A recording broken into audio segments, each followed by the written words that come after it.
The Emperor's made a critical error and the time for our attack has come. The data brought to us by the Bothan spies pinpoints the exact location of the Emperor's new battle station. We also know that the weapon systems of this Death Star are not yet operational. With the Imperial fleet spread throughout the galaxy in a vain effort to engage us, it is relatively unprotected. But most important of all, we've learned that the Emperor himself is personally overseeing the final stages of the construction of this Death Star. Many Bothans died to bring us this information. Admiral Akbar, please. You can see here the Death Star orbiting the forest moon of Endor. Although the weapon systems on this Death Star are not yet operational, the Death Star does have a strong defense mechanism. It is protected by an energy shield, which is generated from the nearby forest moon of Endor.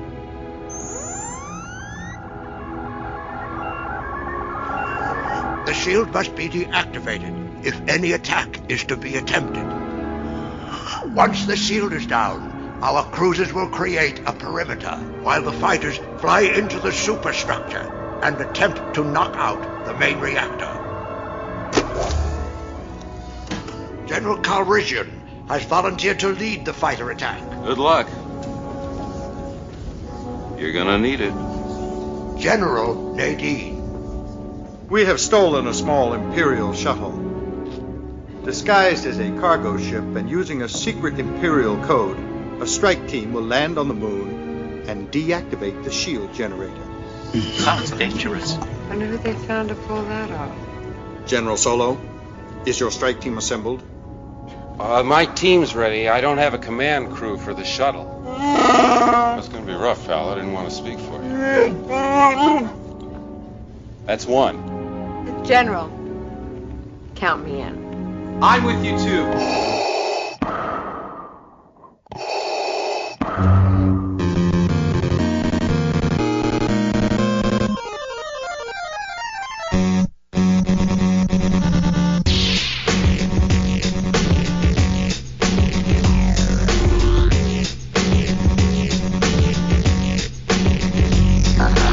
Welcome, Masters and Padawans, to episode 563 of Full of Sith. It's me, Brian Young, a host of the show, and with me as ever, the redoubtable, the ever-traveling Holly Fry. Hello. It's true.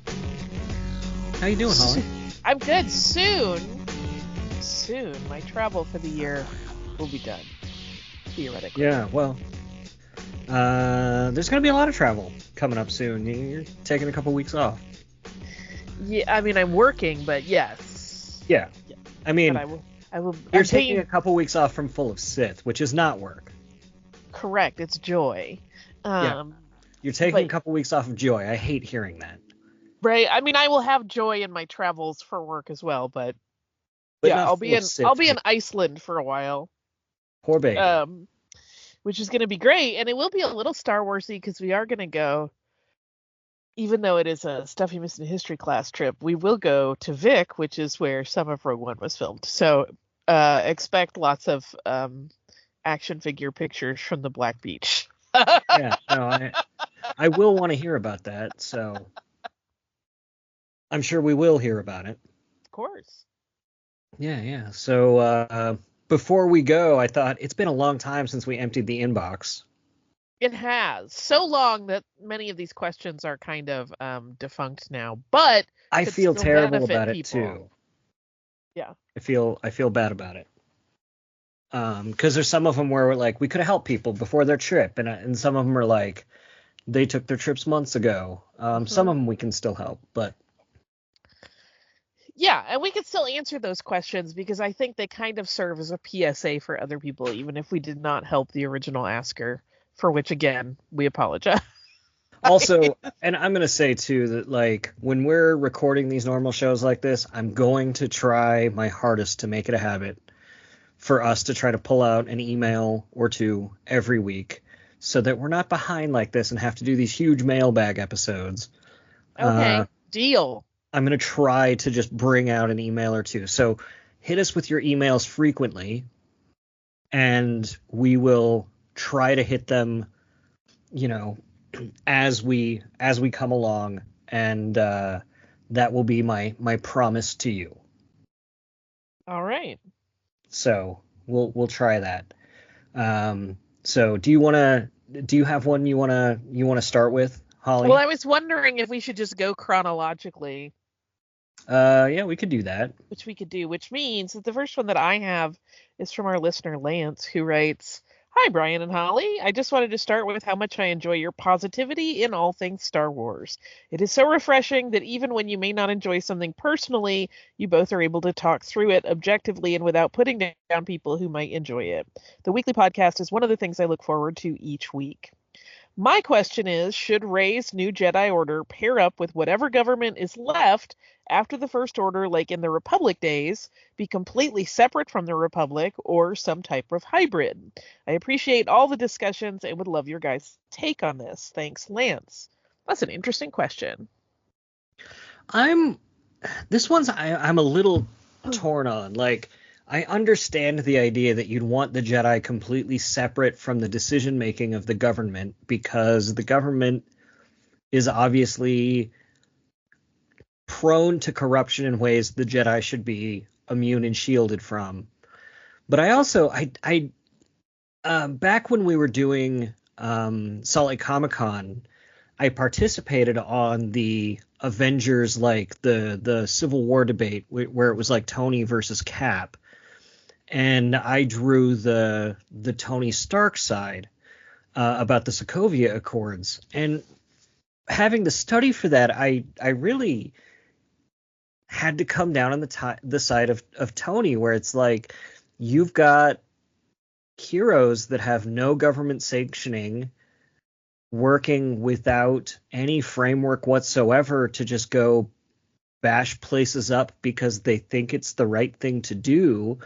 Who's responsible for that? And I kind of came to the idea, like, where it's like, where Cap was just like, well, we're responsible. We are the ones who do that. Well, what happens when the Russian super team goes into the United States because they think they're the right ones because they didn't sign the Sokovia Accords, right? Like, yeah, it seems like in a galaxy as big as the Star Wars galaxy, that if you're going to have people playing by the rules and to prevent more wars and these intergalactic incidents or intergalactic civil wars, you're going to have some sort of government cooperation in order to prevent the Jedi from inadvertently sparking conflicts between cultures or between legal systems or whatever, so that there's an agreement of how the Jedi can operate, which is inherently going to be a government agreement of some sort.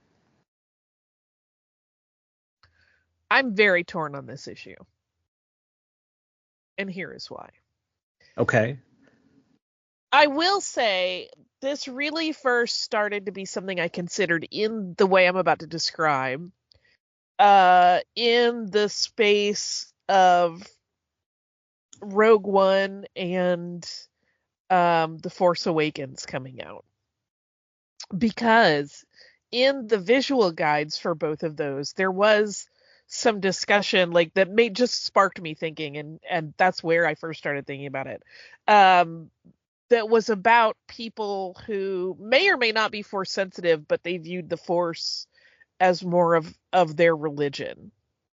And I got to thinking about that and like the weird ways, I mean, weird is maybe pejorative, but the ways in which people have engaged with the Force in Star Wars lore as we know it. And like in an ideal world, I would say, in an ideal galaxy, that, you know, the Force and the Jedi should be more of a religion. There should not be any fighting of any kind. But I know that that is my hippie brain talking. And that if that's the case, you know what I mean? Like, they should not be involved in any governments, anything. They shouldn't be doing anything. But then it's like, okay, but what happens when Sith show up? And I don't know the answer. Well, the thing is, though, is that inevitably the Jedi would be used as even if you don't have them as warriors, right? Even if they never pull out their lightsabers, they're inevitably going to be asked to be diplomats to help settle conflicts as diplomats or negotiators. Well, maybe. I mean, but what I'm saying is they step entirely outside of that. I think of them almost in an idealized state in the way that, we would see like a Buddhist monk. Like which isn't entirely separate from all government stuff, of course, but they're just not involved in government, period. If you want to be a Jedi, that's cool. It's more like you dedicate your life to the Force in a way that is more like religious orders we would know today, right? Like maybe they're like the monks of Chartreuse and they go make delicious liqueur all the time. I don't know. But well, I mean, that's essentially what Luke did. Right. And which, I know that's a very touchy subject, but I'm kind of a fan of that. Yeah. Yeah, I mean, there's definitely two ways you could take that, and I'm not sure. I think that's part of what The Last Jedi was challenging us to think about. Right. Well, and we see too, right? The Acolyte is full of examples of like yikes on bikes when they get involved, even if it's not a scenario where they're involved in like political maneuvering. But Jedi are as fallible as anyone, and when they would get out there into the galaxy, there was the opening for decisions to be made that were detrimental to people and were not the correct decisions. So, like, there is part of me that's like, let's talk about convent life. But on the other hand, you have Luke in a situation where, his neutrality was aiding the oppressors. Right.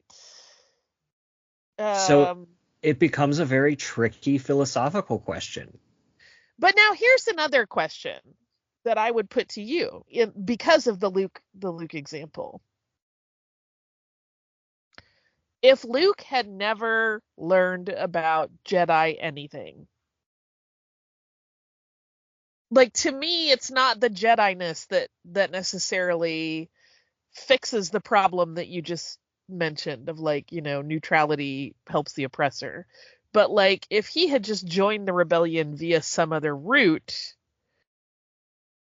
I'm good with that. Like, if he, I mean, he inherently, this also, though, gets into another big question, right? There are people that are going to be sensitive in the Force or some way have Force abilities that maybe don't even know it's the Force, right? They're not part of the Jedi. How do they fit into that whole picture? Like Chirrut Imwe. No, that's not what I mean. I mean like somebody that is completely outside of it, it doesn't even occur to them that they are sensitive in the Force. They're not part of any Force anything. They don't even know what the Force is. They're just good at stuff. I would argue like Han Solo and his belief in luck. Right. So then there is that whole different discussion. But I think as a formalized institution, I'm a bit at separation of church and state. There's too much of a religious component to the Jedi. I think keep them out of everything. But I also think that if Luke didn't have any of that, he also wouldn't have destroyed the Death Star. And maybe, but if he wasn't part of the Jedi, he still probably would have done that because he inherently had it, whether he knew it or not, right? That falls in the you're just really good at things. But even though it may be Force oriented, he still was just very good at things without ever naming it the Force or thinking about it in terms of the Jedi. I think he still would have been valuable in that battle. I just don't think he would have gotten to that battle. But that's what I'm saying. He might have, because he was so skilled, right? Like, we're taking it with the text that we have before us, so to speak, which is that, we only know the path that got him there. Yeah. But if he had gotten into, and what you're saying then really is less about the Jedi and more about the way that the Force puts things together and like scoots things along and puts people in the right path. But I'm just saying, if there were some alternate version of the story where he were in no way, introduced to the concept of Obi-Wan, the Jedi, or the Force, had he still joined the rebellion, he still may have achieved what he achieved. Yeah. But I guess the thing that I sort of take away from the Jedi is a little bit less like a religion, in that I look at it less like an organized religion the way I look at organized religion in our world, more and more like the way of the samurai, where it was a code of warrior conduct. You know what I mean? Like, where that was their job. They had those swords and those uniforms and those things, and their job was to serve in that capacity. Right? Yeah. But samurai didn't have, magical spooky yuki abilities. But if they did. But that's the thing. That's a theoretical. It's all theoretical. It's fake in space. But yeah, I think I'm like, stay out of it. But that's, again, clearly I have different feelings about Jedi than you do. Like, we've established that. And here's my thing. Like, I think that them staying out of, if a Jedi is like, I'm staying out of it, I'm staying out of it. But if the Jedi are like, we're going to be involved in the galactic realm, I think they have to be involved in the government. I don't know. I think that's my thing. Like, I think that would be up to them if they, like, I'm not going to make the choice about whether or not they should be involved. That's not my thing. My thing is that if they decide that they were to be involved in galactic politics or conflicts or acting as marshals roaming around the Old West like they used to, if that is the case, if that's how Rey puts together her Jedi Order, going back to their roots again, then they have to, I think they inherently have to be involved in the government somehow, so that there's some framework for their operation, so that they're not causing more problems than they're solving. If that makes sense. I mean, I guess. I'm still not there. Again, I'm like, let's talk about convents, my dudes. You know what I mean? I have a lot, admittedly, take a rash vow or get drunk, and then that's it. I have a lot of hang-ups about the Jedi Order, right? I think it is messed up in its own way. So, admittedly, I have some bias. Yeah. Like, no, it's fine. You too are taking children. You too are. That was a really interesting thing about the new Mace Windu book. I don't know if you've read or listened to it yet. I have not yet. I have it, but I have not read or listened to it. That was actually a really, really interesting sub-thread to Mace Windu's character, where he was really grappling with the idea where he felt like he didn't have a choice to become a Jedi. And he really realized that he had a choice every day. But then he actually sort of uncovered some of his personal memories where his people, because he'd been orphaned, had given him a choice, and sort of recreated a scene from both The Mandalorian and Lone Wolf and Cub, where even as like a toddler, they gave him the choice between the lightsaber and their personal relic from Harun Kal. And he chose the lightsaber, and Yoda sort of had to remind him that, like, you can leave anytime you want. That's fine. Like, and he's like, you're right. Like, I can. I choose to be a Jedi. Like, every day I show up to do this. I choose to be a Jedi. I've been choosing every day since I was a toddler. It was really interesting, though, because he had this, like, crisis of conscience that, like, I didn't choose this. They just forced this on me. They abducted me as a kid, and he kind of had to come to terms with the fact, like, no, I've been choosing this. It was interesting. Mm-hmm. I So think the next letter. we should move on from my anti-Jedi bias. That's what I think. Next letter is from Stan, who Stan wrote us a few letters. Thank you, Stan. Congrats on 11 years. Thanks for making such a positive space for Star Wars fans. Brian's been asking for questions. It seems I finally got myself together to type an email. If you were going to be referenced in a Star Wars book, how would you like to be referenced? Holly should have some drink named after her, perhaps a university or the like, due to all of Brian's knowledge of the universe. Also, if you could choose a critter from the Star Wars universe as a pet, what would you want? Cheers, and may the Force be with you, Stan. Holly? Yeah, drink sounds great. I'm trying to think of what that drink would be in my idealized world. And I'm not sure. Not sure. It would either be something. It would be like an absinthe sour. Is what it would be. That's what it would be.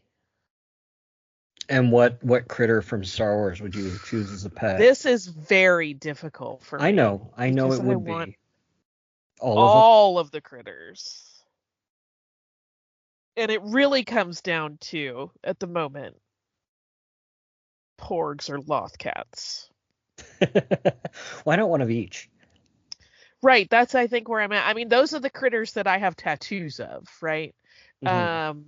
And I love them very much. But then there's also part of me that was like, I would like a Rancor. I'd be fine with a Wampa if it were cool. Sure, I'll have a pet dewback. But yeah, I think it has to be a lothcat or a porg, and I can't decide which, so I'm gonna have to do the cheat. Mm-hmm. I have both. Me and Hondo will have fat little porgs that ruin all of our stuff. As for me, I've already got a reference to me in a Star Wars book, and it actually got used again in a comic book as well. It's been used a couple times, but there's a planet named for me that Alex Segura used first in the Poe Dameron Freefall book. So there's a planet called Young Bry. You can look it up on Wikipedia, which was really like, it was too kind of him. He asked me for some help with some Star Wars references for that book, and I was shocked when the book came out and that had actually slipped through, because I imagine it went through the story group, which would be like Amelie Shukani and Matt Martin, and they would have had to read it, and they would have had to know where that came from, obviously. And like Tom Holler Tom wouldn't have, because that would have been a Disney one, but like Michael Seglain would have had to read it, and like he would have had to know what that was, and like it would have had to go through a number of layers of approval, and like the fact that no one was like, come on, Alex, like you can do better than this, like get rid of this, that no one actually said that made me feel pretty cool. Because I wouldn't have tried to get away with that. That feels way too obvious. But yeah, no, so that made me feel like $1 million. As far as a critter from the Star Wars universe, on one hand, like I've been playing so much Star Wars Outlaws, like a Mercall is feeling pretty much like that would be rad to have right now. But I think a Lothcat is pretty up there. But Nyx is so cool. I really love Nyx. I mean, there are a lot of good creatures, though. There's so many. Yeah, no, there really are. And I mean, the one, I mean, like, if I could tame it and just have it, like, and it wouldn't just like murder me or tear up my furniture too much, genuinely, I would totally have like a Nexu. Oh yeah, but it will destroy you. Yeah, no, that's why like I was that was one of the things I was so like in the last days of the old expanded universe when they gave uh like was it Jason Solo's kid with like Han and Leia's grandkid, Jason Solo's kid after Jason had died, like, and they were raising her, and she just got like a pet Nexu, and I'm just like, that thing's gonna eat her. Like, I don't know why Han and Leia are cool with this. Listen, some people have dangerous pets. It's true. Yeah. True. Do you want to do the next letter? I did the last one, but you can do this, or I can do it. That's if what I you mean. want. Shall we move on to the next thing? Yeah. This is from our listener Brian, who writes, "Hey Brian and Holly, in the last month or so, I've finally gotten around to reading several High Republic books via audiobook. Something that I found as a very interesting point of view was Marta Rowe's perspective on the Force from Path of Deceit and Path of Vengeance. In Path of Deceit, Marta Rowe objects to Kevmo Zink using the Force even to save children under her care. She poses the perspective that using the Force over here takes away the Force from somewhere else. Is it possible that Jedi are naive in their understanding of the Force? Do you think the Force is finite? Like doctors used to recommend smoking, but clearly that's nonsense today. I've never thought of the Force being finite. More like I believe there is an infinite opportunity to connect with the Force. What do you think? Or was Marta just drinking the Kool-Aid that the mother was selling to the path of the open hand? Holly, thank you for humoring me with my Force religion-y mumbo jumbo." Brian. Okay, what are your thoughts, Brian Young? I thought this was really interesting. I think this phase one stuff was really, really fascinating to me. And part of the reason it was fascinating is because they really explored the different interpretations of the Force in a really fascinating way. Yeah. And I'd never thought about how other people could interpret the Force.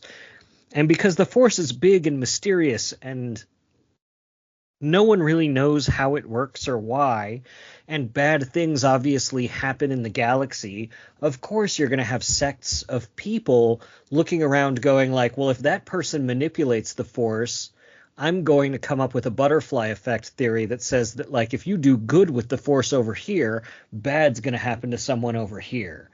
And it made perfect sense to me why they would think that. I don't think the Force works like that.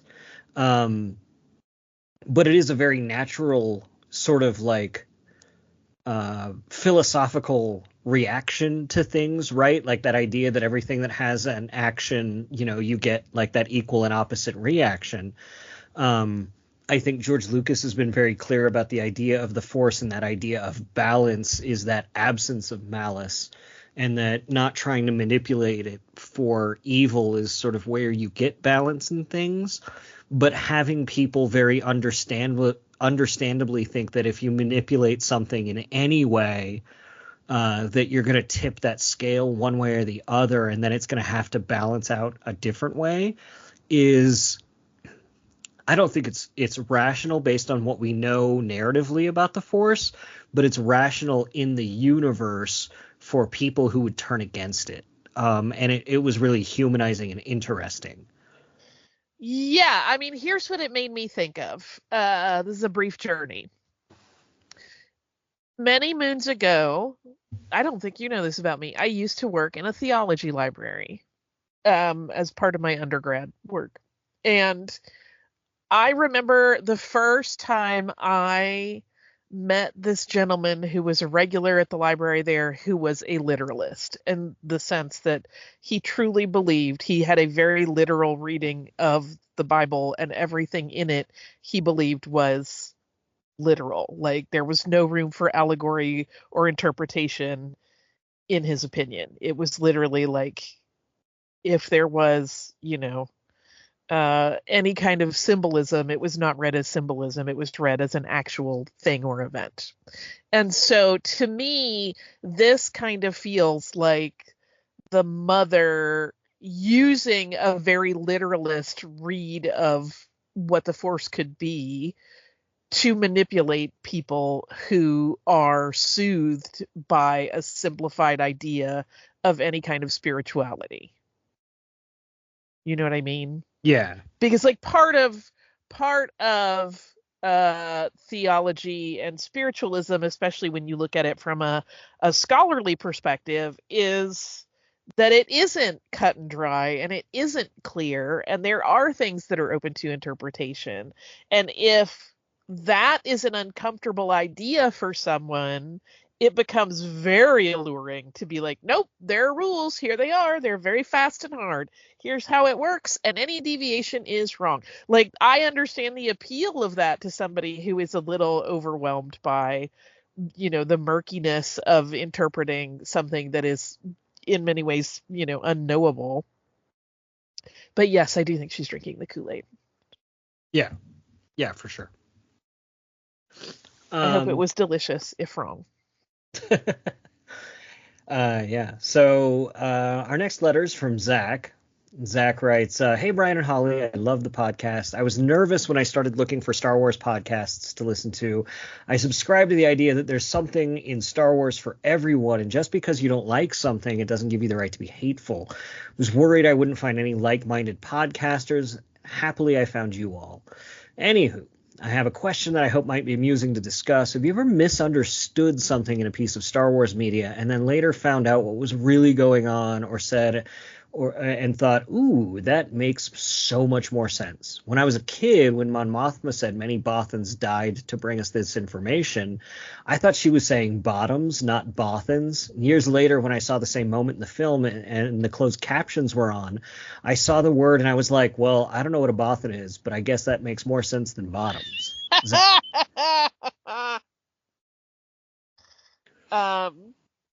Okay, first of all, I have to say, when I read this email initially, I was drinking a soda and almost choked. And then just now, while you were reading, I was like, I'll have a sip of soda. And it did the same thing to me again. It's so charming and hilarious, given that bottoms now has a very different connotation in our pop culture. I'm trying to think of a time this has happened to me in Star Wars. I know it's happened to me many times in media.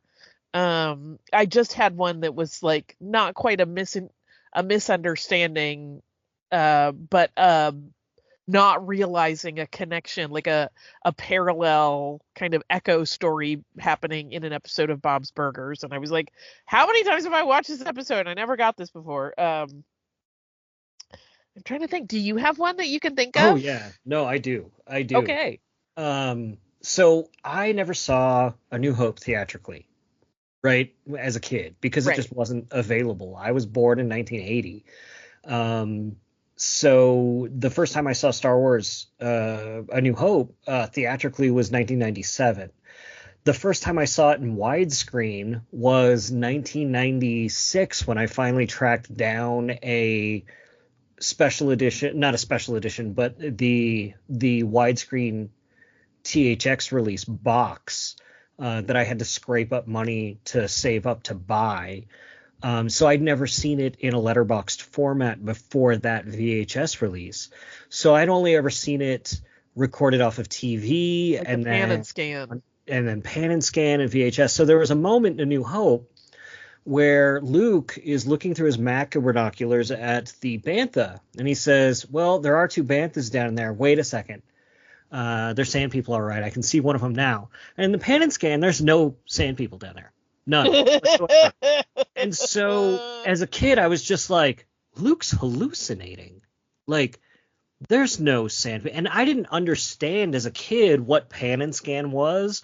I didn't realize that they were cropping the image. They didn't have those warnings when I was a kid that said, like, this film has been compromised, it's been formatted to fit your screen. Nothing like that. It was just like, here's the movie, you're gonna like it, kid. Right? Like, that was it. And like, it just didn't make any sense. It was just like, why would the filmmakers insert that shot there? Like, there's no sand people. This doesn't make any sense. And then when I saw it on widescreen, it was like, there is a sand person there. Like, Luke's not crazy. I am. Why would they do this? Like, And then, like, by that time I'd learned about letterboxing and like the difference in screen sizes and stuff, and why that they shot Star Wars in 235 anamorphic, and like what the differences were. And because I was a teenager at that point and a film nerd and a Star Wars nerd, and like I knew there was stuff I was missing, and so all of a sudden I'm going through the movies with a fine-tooth comb looking for all of the details I've missed over the years because of those horrible tragedies of the pan and scan, and finding all kinds of details that like I couldn't have possibly known about because of that. But I felt like Luke, honestly, when I was a kid, I was just like, Luke's crazy. No wonder his uncle doesn't want him to go off on his own, because like he can't even see, like he can't even tell if there's a sand person. He confused that bantha for a sand person. Like, of course, Uncle Owen doesn't want him going off to the academy. He's just that He's kid's just a just ding off. dong. Yeah. What a yokel. I did think of one while you were talking about that. It is Palpatine. For the longest time, and you're gonna be like, Holly, are you brain damaged? But for the longest time when I was a kid, I did not understand the phrase sanctuary moon. Like it never occurred to me that the word he was saying was sanctuary. And I was like, is he trying to say centurion? Is he, like, I literally tried to puzzle it out for the longest time. And I was like, I just don't know what that word means. I guess it's a Star Wars word. And I just like let it go. Oh, I've got another one in Return of the Jedi too.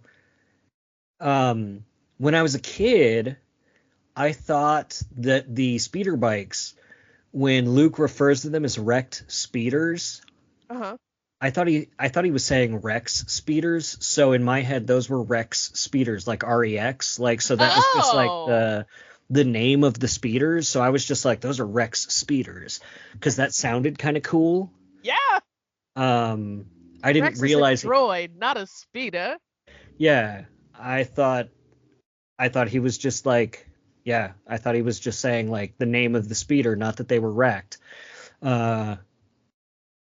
Because I was a kid and I was listening to it in like stereo on a crappy TV. Right.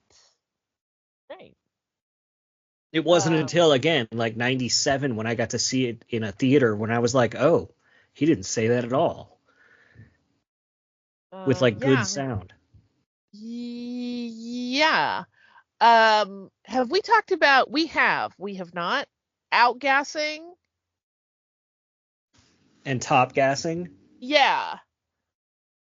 How it changed? Right. There's a few lines that changed.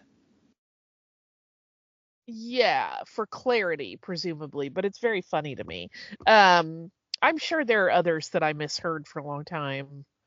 Sanctuary Moon is the one that really stands out to me. There's some that really did change, actually. I was at a panel at one of the celebrations with Ben Burt. Or maybe it was a Dragon Con or something. I don't know. It was definitely a panel with Ben Burt, and he was talking about, no, maybe it was Matt Wood. But he was talking about how when they were doing the improvements in the special editions, and they were doing the remastering, some of the masters of some of the original lines got garbled and they couldn't use them. And so that's why some of the lines got changed slightly, like outgassing and top gassing or whatever. Or like the line about you're lucky you don't taste very good got changed because the take got eaten or something and they couldn't get the right quality out of it. So that some of those little lines did get changed, not because they wanted to change the lines, but because they just didn't have the right quality of master for them. So They just made a whole bunch of us feel like we were being gaslit into what we remembered the lines to. It's very funny to me. I feel like for some people it's stressful. For me, it's very funny.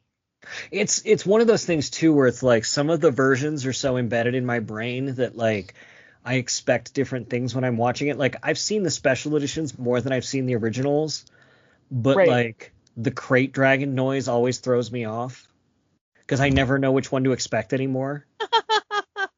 Because it's changed so many times, or like I've watched the first trailer for Phantom Menace so often that like the lines in that trailer that lead to the next line always throw me off when I'm hearing the lines as they appear in the movie. Right. I don't know, it's weird. All right, are you ready for another email? Yeah. I'm skipping over one because it's a repeat of something we've talked about before. Okay. So this one is also from Stan. It says, "Greetings again. So I found out here by me, we seem to be getting A New Hope." He's talking about the Star Wars Symphony Edition. Mhm. I was really hoping for Phantom Menace since we had Return of the Jedi last year, but I'll be going with my daughter once again. Just generally exciting. Stan also says, "We're headed to a local convention this weekend and intend to be set up as staff/campers from Camp Endor. It seems that I might be dressed as the camp cook. So to help prepare, we rewatched the Battle for Endor tonight, which led me to a question for you all. If you were to pick a way to work Sindel from the Ewok movies back into canon, how would you like to see her pop up again? May the force be with you, Stan." Oh, she'd be in the Resistance. She'd straight up be fighting alongside Rey and Poe and Finn. I actually have a fun, not necessarily canon iteration of this, but Sindel did voyage on the Halcyon. At least one of my friends dressed as her, and it was like her as her adult form, which I think is hilarious. So that it puts her in kind of the Resistance. But yeah, I think you're right. She'd be right there in the fight. Do you remember all the fan theories that was like, she's Phasma? She is Phasma. Oh, yeah. Yeah. That would never happen.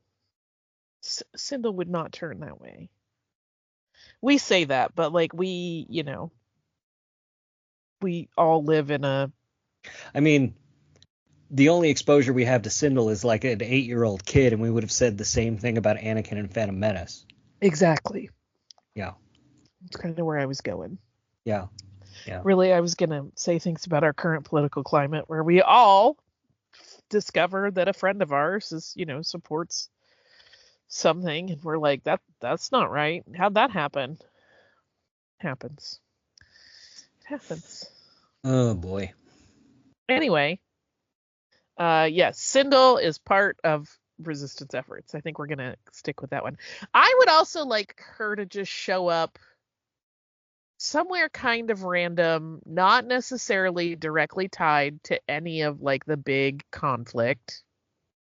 But like I would like to find out that like Sindel has, a little shop on Batu, maybe over in Pico or something, where she just sells weird little beaded trinkets. Just something kind of minor. She's there. Oh, she's like an importer-exporter of like Ewok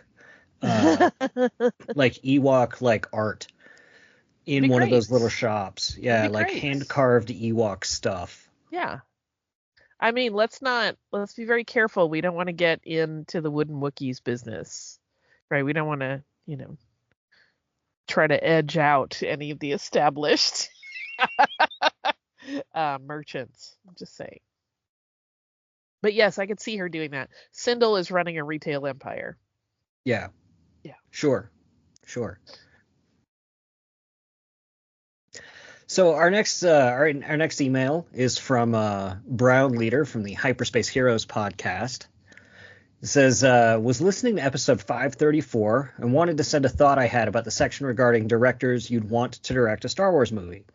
First off, let me say I'm not the biggest proponent of animated stories becoming live action just to do it. Thankfully, Lucasfilm has had a better track record of bringing animation to live action than I expected, and for that I'm happy to be wrong.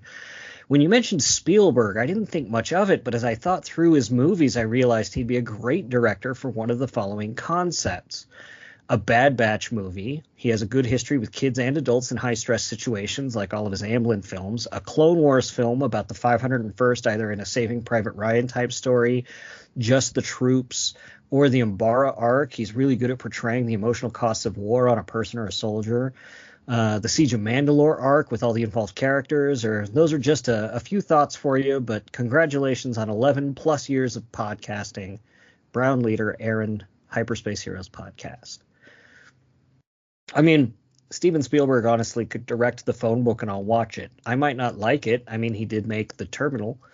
But I'll watch it.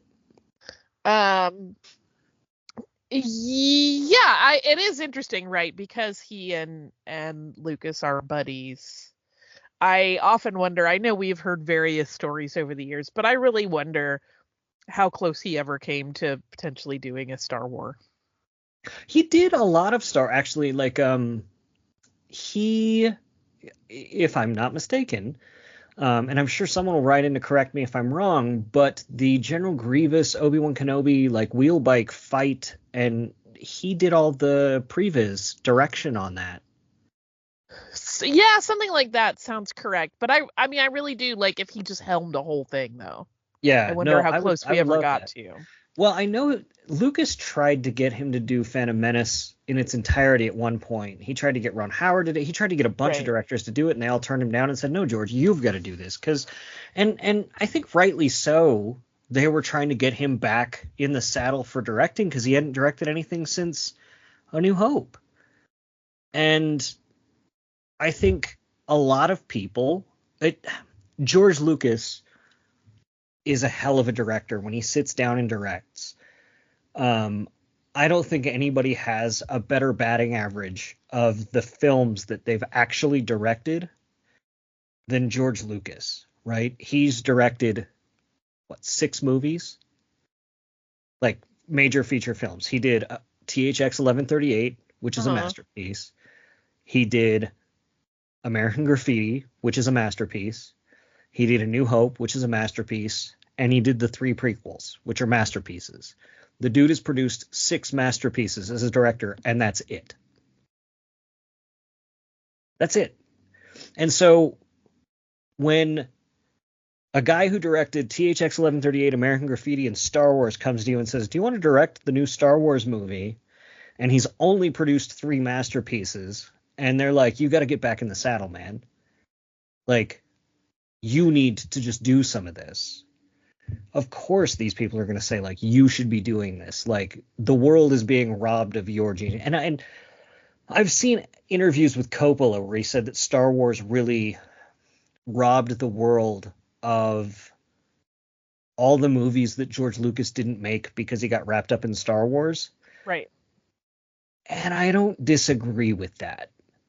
Yeah. I love everything we got out of George Lucas, but I can't imagine how many more THX 1138s and how many more American Graffitis that we didn't get because George Lucas got wrapped up in Star Wars.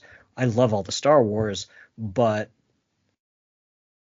like, could he have given us a Godfather? Could he have given us an Apocalypse Now? Could he have given us something else, something different? We got Indiana Jones out of him. We got Willow out of him. We got look at the stuff he was producing as well. Kagemusha for Kurosawa, Mishima, Life in 4 Chapters for Paul Schrader. He was just tossing money as a producer at young artists to support the art and advance it. I just don't think people give George Lucas enough credit. I'm not sure how we got on this tangent. I just kind of took us there. But anyway. All right, I'm ready with another listener mail. Okay, go ahead. This is from our listener, Teresa. And this is one of those ones that we're a little late on. But it offers us a chance to talk about a thing in an updatey kind of way. Teresa writes, "Hello, Brian and Holly. I'm a huge fan of the show and Star Wars. Thank you to you both for bringing great disturbing topics. Great dispersing in topics, and for being so thorough about it all. I just love it. Sorry for bungling that. With that said, my husband and I are wanting to go to Star Wars Celebration Japan 2025. Wonderful if between the two of you could give us newbies some pointers, such as how early should we purchase tickets / passes? Conventions aren't totally our thing, but we both love Star Wars so much we know this will be an experience. So should we buy the whole 3-day pass in case we feel it was worth to go all 3 days, or should 2 be enough and then we can buy the 3rd day as a one-off if necessary? As to the panels or other events, when is too early to buy RSVP for those? Lastly, any pointers on when, where to look at airfare? Thanks so much." Terry. Okay. So tickets have already happened. As of right now, there are still Friday one-day tickets and Sunday one-day tickets for adults, and I think for kids as well. And there is still availability of 3-day tickets for kids. So we're a little late on that particular game. I think panels are still being. Are they still being pitched? Yeah, through December. So those have not been solidified yet. In terms of RSVPing to panels, I don't know that they're going to have that. Right? They did a lottery last time. For the big stuff, yeah. Yeah. And I imagine they'll do something similar this round. And we just kind of have to keep our ears to the ground on that. Airfare is a whole other game. That's something I need to figure out too. Like, I'm looking to buy my tickets soon. I have mine. They were not inexpensive. I mean, I'm paying more for airfare than I think anything else. Granted, I live in Atlanta, so it's like if you want to do a direct flight, it's like a 14-hour, and that automatically means very expensive. But I know there are a lot of different travel sites that you can kind of do comparatives on. This is a good time if you have any airline that you are particularly loyal to and part of their loyalty program. This is a good time to activate any of those benefits you may have accrued. Yeah, airfare's just I've a been wallop. I've been saving since the moment they announced Celebration Japan. I have been saving all of my Sky Miles Yeah. for this. Yes. Yeah.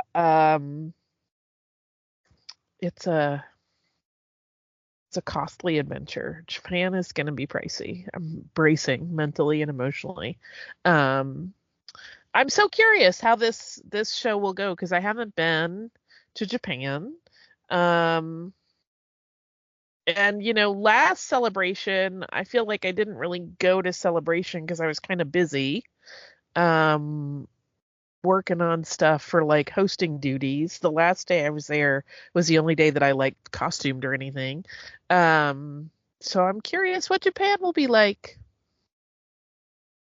Yeah, no, I'm excited. I'm really excited to go to Disney Sea and Disneyland Tokyo as well. Mm-hmm. Wow, see. And I would say if you are trying to keep up with any of the Star Wars Celebration doings, I would follow them on social media, but I would also just like check the StarWarsCelebration.com page periodically for any updates. Mm-hmm. Do you have any other travel tips? I mean, I think those are the big ones. I've been asking around too, and I've been told that since the area that the convention is in was part of the Olympics, that people traveling around there shouldn't have too much of a hard time getting around, that all the signage is in English and in Japanese, Right. that all the public transportation is pretty easy to get around in, that they've made it really tourist friendly. It's a pretty tourist friendly place.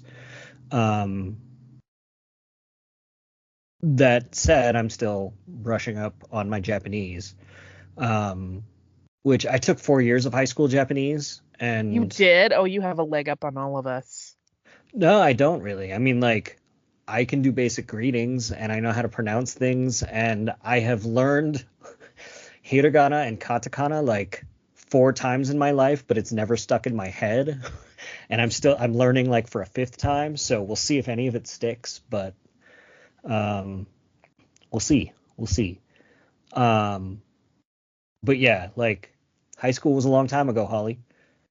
Yeah. Yeah. Yeah. It's a blur. Yeah.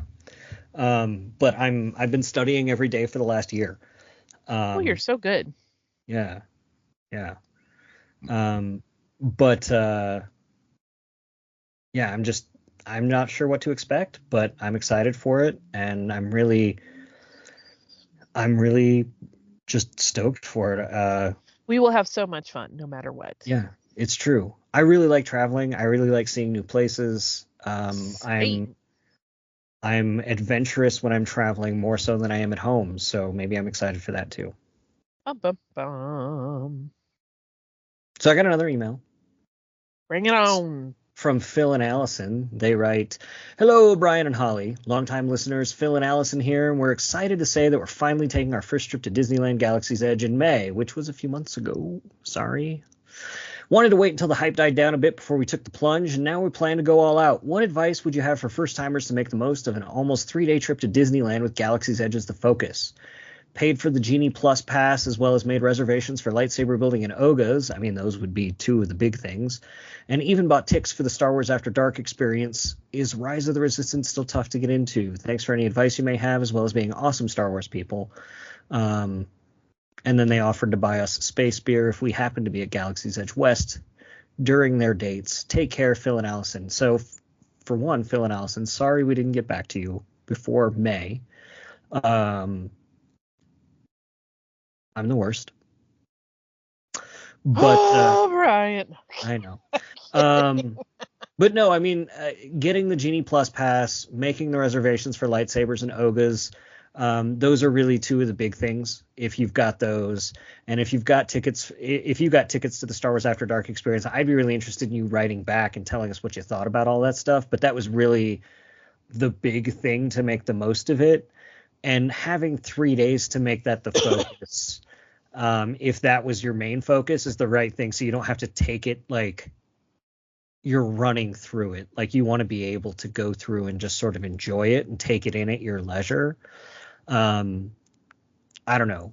Like, there's definitely Disney parks in general have gotten so expensive that I've noticed there's a tendency for folks that think that they might only get there once in their life, and they've got, 1 day or 2 day or 3 days to be there, and that's the only time they're ever going to get there, that they are running around trying to maximize every minute that they're going to have there, that they're not really enjoying anything because they're so focused on that time maximization.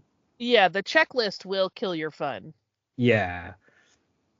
So making the reservations in advance, knowing where you need to be and when is important, but just taking things as they come and enjoying the atmosphere. If there's anything Disney parks do better than just about anybody, it's the atmosphere.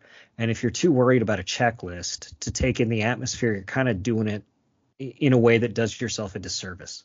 Yeah. As for Rise of the Resistance, it's not, it has a standby lane now. It is not as bad. I'm actually trying to check it right now and see what the wait time is. Hold on. Right now in Disneyland, the wait time for Rise of the Resistance is 35 minutes as we record this, which is a Sunday afternoon. And in Disney World, it is 50 minutes, 50. So, I mean, that is an attraction that has, the lines have evened out a little bit to be more like what you would expect from, a high value Disney attraction, but not necessarily the brand newest one that everybody's trying to get into. Like, when they first opened up standby waiting for Rise after it stopped being virtual queue, I remember the line for it sometimes being 3 and 4 hours long.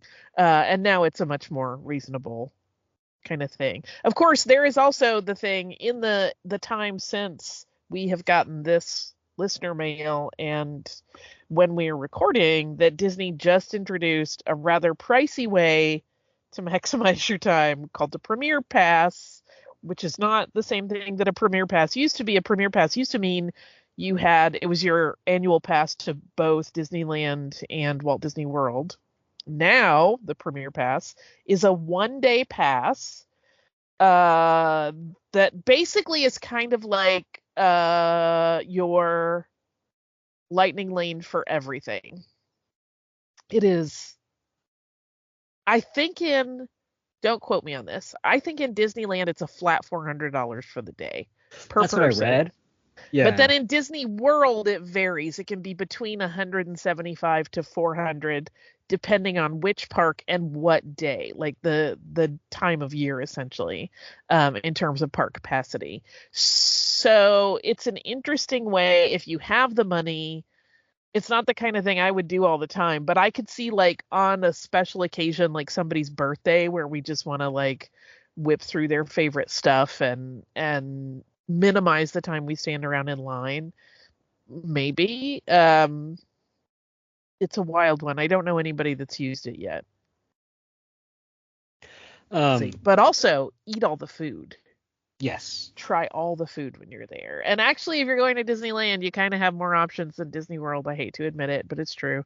They do a lot more limited run items that are tied to holiday events like Life Day, like Star Wars Day, etc. I mean, and in Disneyland, you have so many opportunities to talk to characters that is still kind of mind-blowing to me. I know it's controversial because some people feel like it breaks the lore of the land, because they're not always in the right time period for when the land was initially established, which is that moment between episodes 8 and 9. But it is really fun to suddenly be like talking to Chopper as he goes by, or to interact with Hera or Rey or Ahsoka. I mean, we've had lovely interactions with all of those characters. So if you're going and you have not been before, just soak it in. I love to just get a meal and sit and watch people and listen to the sounds and just be in Star Wars. It's such like delightful joy. And even when I'm exhausted and hot and tired, just sitting there makes me very happy. Yeah, no, I really like that place, and I've had really good interactions with the characters, whether it's with myself personally, like having conspiratorial like conversations with my Vimerati about Cardinal, or watching Chewbacca take my kid by the hand and lead them to, a resistance meeting. You know what I mean? Like, yeah, it's just really great stuff. We had a great Chewbacca moment earlier this year when we were in Batu East for Hut Tongs Day, which is of course my made-up holiday that happens to coincide with Mardi Gras. And two of our friends that had not been there before were there kind of taking a cute couple's picture in front of the Falcon, not realizing they were being photobombed by Chewie. And then when they turned around and saw him, it was like their brains broke in the most delightful way. And it was just one of those like simple but beautiful moments where, like, the child that lives inside of you had a very fulfilling day. It's great. I love it. Yeah. No, it's great. Go often. Go as often as you possibly can. That's my way of doing it. I know, Holly. Okay. Next email. This is from someone who asked for their name, an email not to be used. They wrote, "Can I both congratulate and admonish the both of you?" Both you and I, Holly. "Firstly, for the open-hearted and beautiful way you both spoke about the transgender clone character sister. This made my heart sing. I actually heard for the first time in listening to a wide range of podcasts, Star Wars, sci-fi, UK politics news, international news, etc., etc., etc., people who actually got it. Why does it matter that someone is trans? They just are. It's just a fact of life, like blonde or red hair, unless you're Holly or my wife. But now the admonishment. You made me cry for the first time in listening to this podcast. Thank you so much. I love this podcast for many reasons. I think now to add another. P.S. I hope you don't get hate regarding this episode. P.P.S. Yeah, don't use my name in an email." Yeah, we haven't gotten any hate, actually. Going through all the emails for this episode, not a single negative response. Looking at the Twitter, no negative responses. I think we've cultivated a pretty good listenership. everybody's been pretty supportive of it. If there was any hate, I probably blocked those people who would have offered it anyway, so it didn't matter. Yeah, I mean, I stand by what I said before. If that makes you feel hateful, it's on you. It's not. Yeah. It's nobody else's responsibility to deal with your negative reaction. That's something to talk through with your therapist. I'm so glad that it made this listener, feel happy and good about things. It's tricky. We do live in a world that's so volatile right now that it's hard to feel ever like we're doing the right thing enough. I don't ever even know if I'm doing the right thing. You know what I mean? Like, I always want to, but I step in it at times. So thank you, because that was very, very lovely for us as well to have that email. Yes, it was. Especially, yes, no, it was. I think that's it, and we're at time, Holly. So we went through the emails. I would love to hear more of your emails, and like I said, as we're back doing regular episodes with the both of us, we'll get back to reading them regularly. We've never done that, so I don't know why I say we'll get back to that, because we've never been doing that, but we will do that going forward as the both of us are on the show. Maybe that will be our 2025 podcast resolution. Yeah, maybe. So next week, I will see what I can do about a show, because both Holly and I are out of town, so I'll see what I can do about a show, or we might skip it. We'll see. If there's no show next week, you'll know why. Yeah, I don't know, unless you think there's anything else, Holly. Not that I can think of. So where can people find you? I am on Twitter as Surliest Girl and on Instagram as SurlyGirly5. And I'm still doing Stuff You Missed in History Class. That is, in fact, what's taking me to Iceland next week. And Criminalia, of course, also continuing on and has its new book out, Killer Cocktails, Dangerous Drinks, Inspired by History's Most Nefarious Criminals, which can be bought anywhere you buy books. And I hope you do. It's full of lots of interesting stories of history and cocktails to match them. I think that covers all of my bases. How about you, Brian? You can find me at swankmatron.com or at swankmatron across all of social media. I've got the new card set, the Topps Star Wars Galaxy Chrome set that came out, that the backs of every card are graced with my words. So hopefully if you can find some of those, you'll have some of my Star Wars work there, which is pretty cool. And I believe I've got a collection of BattleTech books coming out or a collection of BattleTech stories coming out in a book next month. I'm still waiting on final details on that, and I'd be happy to give them to you when I got them. Yeah, so as far as Full of Sith is concerned, if you want to send us some of those emails, it's holocron@fullofsith.com, and you can listen to the entire back catalog of episodes at fullofsith.com for all 11 years and 560 some odd episodes and 100 plus back releases of the show. We've done 600 plus releases. It's absurd. So then, fullofsith.com, and then please rate and review it wherever it is you listen to it. And I think we've covered everything, Holly. Sure. I mean, today. Yeah. So for super producer Mike Pilot and for Holly Fry, I'm Brian Young, and the Force will be with you always.